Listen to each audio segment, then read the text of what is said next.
Well, first of all, I'm John Murdy, creative director, producer of Halloween Horror Nights at Universal Studios Hollywood. And I'm Chris Williams, art director, production designer of Universal Studios Halloween Horror Nights, and thank you guys for coming out.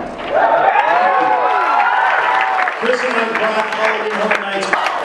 How about we announce the next maze here live on stage here at Scare Los Angeles? Stanley Bolton.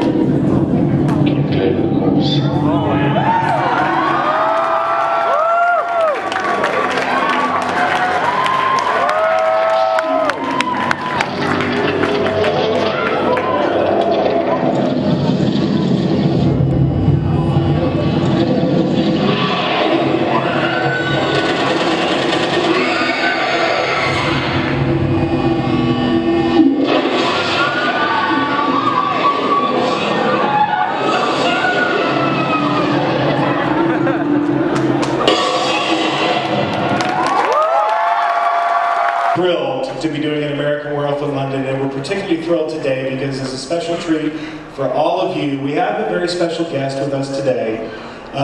He's a legend in Hollywood. Please give a warm round of applause for the writer, director, and producer of an American Werewolf in London, Mr. John Landis.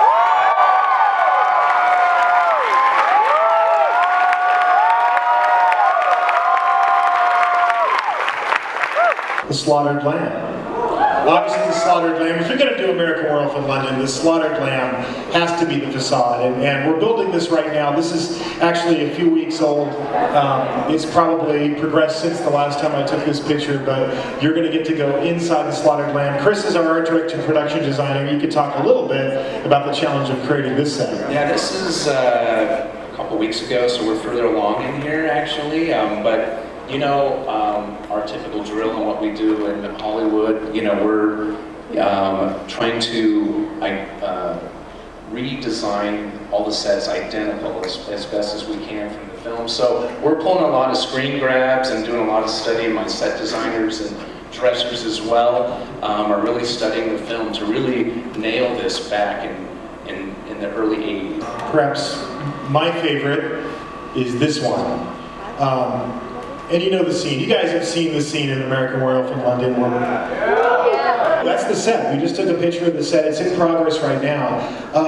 But to get that effect of those soldiers coming in and shooting the place up is something that, you know, in a movie you only have to get it right for the camera once. In our world, as I mentioned before, we have to do it 40,000 times through the course of the event. So this is a whole combined lighting, audio sequence with performers. So when they come into the room, you can maybe see it. You see the little pieces of blue tape that are up on the set there, and they kind of go down the wall. You marked all those. Tell them what the blue tape is for. Those are bullet hits, actually, from the soldiers' machine guns. So how this all works is all designed to be a programmed audio lighting sequence. So all four of these guys, when they come into the room and they start shooting up the place and their guns are going to flash and everything, you're going to see the bullet hits go throughout the room. This is all fabricated out of wood. It's been what's called computer cut, actually. We have a computer that actually cuts this as a specialized wood as well. So we can really completely nail and recreate something very realistic. Now we're going to talk about the makeup a little bit. Right out of the gate he gets mauled to death by a werewolf, but then he slowly starts to disintegrate every time you see him. And what was your, by the way, you wrote the script, what was your inspiration for that? I just made it up. I don't know. I mean, I just thought if they're dead and they're the undead. And every time you come back, you get a little bit more. He's not refrigerated. So you mentioned that we use prosthetic makeup at Halloween Horror Nights, so that's how you're going to do Jack. This is stage 2 Jack. This is after he's come back the second time and his skin's all green. Yeah. But just how long does it take to apply this? Because they have to not only glue it on, but blend it. We do that. It's pre-painted actually, so we've got about 30 minutes to do an application actually. Well, that's so you can see where we're taking our seams and trying to push them around to create the hairline to help hide some of the seams and to blend it as well. We pre-paint all the prosthetics with like a base, facial tone, and then it's, I call our makeup process the assembly line of gore. It's How many makeup artists do you use at night? How many a night? We've got about 20. We've got 20 doing applied prosthetics, actually. We probably did, what, 3 or 4 different sculpts on this one.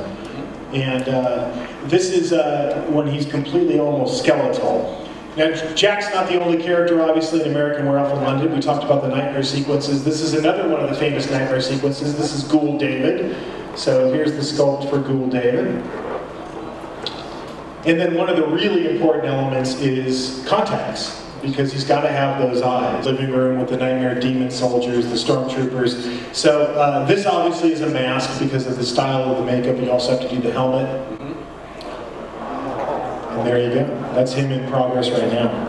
Really, I mean, I'm very impressed by how much work and money they put into this stuff. I mean, it's very elaborate. The one thing, the only criticism I have, this is for Audrey, but the only criticism I have is when they do publicity for these things, they bring guys with big cameras, with big gun lights and walk through. Have you ever been, you know, a bar or a strip club?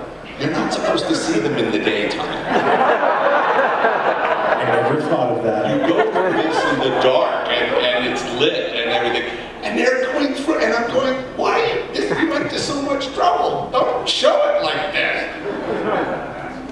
But other than that, things are great. I went to do the Blu-ray, which was, I don't know, 3 or 4 years ago. I hadn't seen the movie in like 10 or 11 years. And I started to watch the movie. And it was like, I'd forgotten how gruesome it is. Like, You made it. yeah, but I, this poor guy hasn't worked since. So that's about 3 feet tall and just about 8 feet long. 8 feet long? Yeah, so big. Like he just said, I'm not going to show you, but I will show you. I'm not show you how we're doing it technically. I think Oh, we hire a werewolf. You go to the line. we'll have to go find your gypsies from Yugoslavia and see if they have a line on that. But so that's just an example of of some of the things we're creating for an American Werewolf in London. We do want to allow some time for your guys' questions. The one thing I will ask is, we've got John Landis here. He's the writer, director, producer of American. Yeah, right here. Have any shows here for Halloween Horror Nights this year? If there are shows about American Werewolf in London, No, you can tell them. I mean, they do live shows. They do, why not? You're here to hype the fucking thing.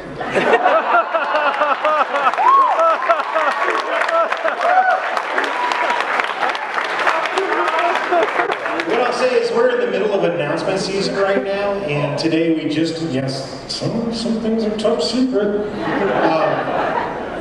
What I will say is... The answer is yes, and they're very cool.